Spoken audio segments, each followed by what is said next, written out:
नमस्कार, welcome to विद्यामेंट। India ने first time indigenous 4G network को लॉन्च किया है।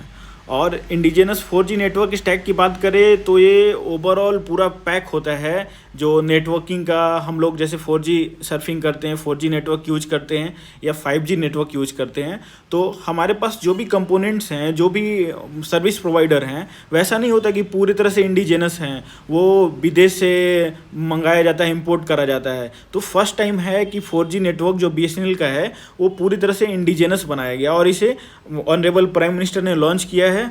अब इसमें क्या है कि 98,000 स्वदेशी 4G टावर्स को लगाए गए हैं। अब इसे और भी स्केल अप करने की कोशिश करी जा रही है।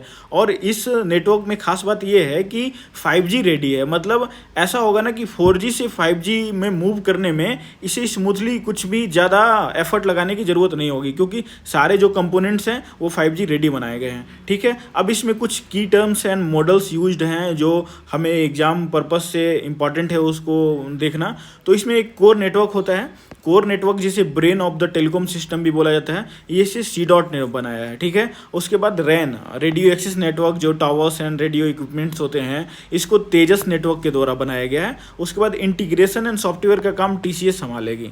ठीक है, तो ये ध्यान रखिएगा, क्योंकि यदि मेंस में या प्रीलिम्स में कुछ क्वेश्चंस आते हैं तो इधर से ही क्वेश्चन पूछे जाएंगे।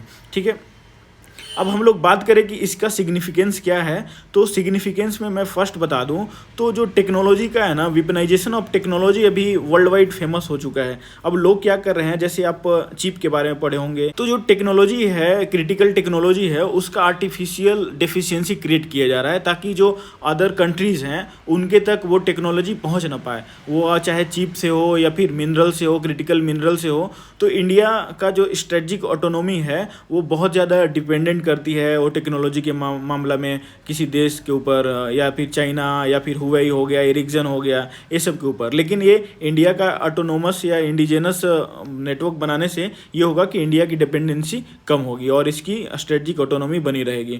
अब दूसरी बात है कि मैन्युफैक्चरिंग होगी, तो यहाँ पे जॉब्स एंड सप्लाई चेन का ग्रोथ होगा ही। और उसके बाद जब भी कोई गवर्नमेंट स्कीम लेकर आती है तो उसका जो ऑब्जेक्टिव होता है लास्ट माइल कनेक्टिविटी होता है। जैसे प्राइवेट वेंडर्स जो लेकर आते हैं उनकी जो ऑब्जेक्टिव होती है वो ऑब्जेक्टिव प्रॉफिट मेकिंग होता है, लेकिन गवर्नमेंट यदि लेकर आ रही है तो उनका होता है कि लास्ट माइल पर्सन को हम लोग कनेक्ट करेंगे। तो इंक्लूसिव कनेक्टिविटी हो गया, उसके बाद फ्यूचर रेडीनेस हो गया। 5G के लिए हम लोग लॉन्च कर चुके हैं, लेकिन BSNL के लिए ये 5G नेटवर्क हो जाएगा और हम लोग गांव-गांव तक 5G नेटवर्क तो पहुंचा सकते हैं। अभी 5G जो नेटवर्क है वो लिमिटेड सिटीज़ तक है, सारे इंडिया में अभी तक स्प्रेड आउट नहीं हुआ है। तो ये भी है कि ये 5G रेडी ऑलरेडी है, तो हम लोग स्मूथ कर सकते हैं, मूव कर सकते हैं स्मूथली।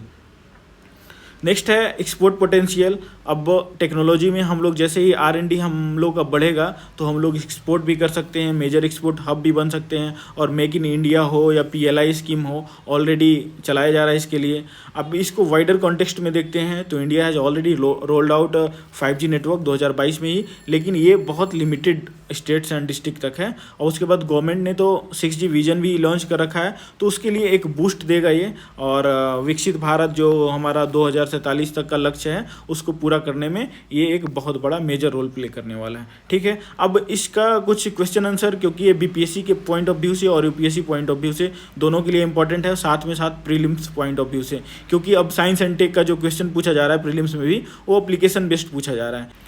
तो इसको हम लोग क्वेश्चनायर के रूप में देखते हैं। तो यदि क्वेश्चन आता है the roll out of India's first indigenous 4G network stack marks a milestone in digital sovereignty, discuss its significance for India's telecom sector and overall economy. ये क्वेश्चन आता है तो हम लोग इसे कैसे डील करेंगे। तो फर्स्ट हम लोग इंट्रोडक्शन लिखेंगे। इंट्रोडक्शन में रेसेंट का लिखेंगे, recently India rolled out it's first indigenous 4G network stack with 98,000 towers deployed using domestic technology और डेवलप्ड बाई जो इसमें रोल प्ले किया है, TCS हो गया, तेजस नेटवर्क हो गया या C.डॉट हो गया, इन सबको हम लोग एक बार मेंशन कर देंगे। उसके बाद सिग्निफिकेंस की बात करें तो सिग्निफिकेंस में क्या क्या हो सकता है, सोशल डायमेंशन हो सकता है, इकोनॉमिक डायमेंशन हो सकता है, उसके बाद आपका टेक्नोलॉजिकल डायमेंशन हो सकता है, और हम लोग जो बोले डिजिटल ऑटोनॉमी बनी रहेगी तो हम लोग का स्ट्रेटजिक एंड सिक्योरिटी डायमेंशंस भी हो सकते हैं। तो first strategic and security dimension की बात करते हैं तो reduces dependence on foreign vendors, ठीक है। उसके बाद इन्हांस डिजिटल सॉवरेंटी। और नेक्स्ट इकोनॉमिक डायमेंशन की बात करते हैं तो boost Aatmanirbhar Bharat, make in India. Generate jobs, strengthen domestic supply chain. Social dimension की बात करते हैं तो indigenous towers deployed in remote area, जैसे ही गवर्नमेंट लेकर आएगी तो ये लास्ट माइल कनेक्ट करेगी, तो वहाँ से ट्राइबल पीपुल्स हैं या फिर जो गांव के लोग हैं इससे बेनिफिट होंगे। ठीक है, नेक्स्ट है टेक्नोलॉजिकल डायमेंशन की बात कर ले तो 5G ready architecture ensures smooth transition. अब हम लोग है कि BSNL जो 4G नेटवर्क तक लिमिटेड है, BSNL में 5G यदि आ जाता है तो गांव-गांव तक के लोग कनेक्ट हो जाएंगे। और जो BSNL है ना, गवर्नमेंट ऑफ इंडिया की एक PSU है, ठीक है, और strengthen the base for 6G R&D and under Bharat 6G vision. ठीक है, अब हम लोग इसका कुछ चैलेंजेस देखेंगे। Needs to scaling up production to match the global players, क्योंकि हम लोग अभी इंसेप्शन एक स्टार्टिंग पॉइंट पे हैं और जो ग्लोबल प्लेयर्स हैं वो एरिक्सन हो गया, नोकिया हो गया, ये अभी बहुत बड़े स्केल पे खेल रहे हैं। ठीक है, अब ensures affordability and quality of services, invest in R&D ecosystem, semiconductor manufacturing and skilled workforce, encourage public private partnership for faster innovation. ठीक है, उसके बाद कंक्लूड कर देंगे हम लोग कि indigenous 4G roll out is not merely a telecom achievement but strategic economic and social milestone. It aligns with the India's vision to becoming a global digital leader and achieving Viksit Bharat bye 2047। तो ये हमारा questionnaire और question answer के रूप में हो गया और इसका सिग्निफिकेंस भी बताया। तो दोनों मेंस और प्रीलिम्स दोनों के पॉइंट ऑफ व्यू से मैंने इस क्वेश्चन को डील करा है। Thank you.